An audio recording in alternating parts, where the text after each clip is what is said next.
Kay from Kesugroup. Today I will show you our high precision imported 5-axis machining workshop.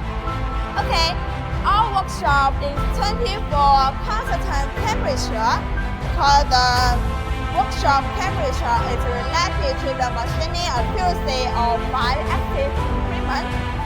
Okay, we have 5 pieces 5-axis machining in our workshop. 3 micron large 5-axis machining centers and 2 Taiwan 5-axis machinists. Okay, how about this one?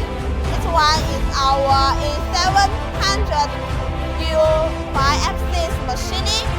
Okay, now we are processing a large molecular pump impeller, and the overall precision of the impeller is very high.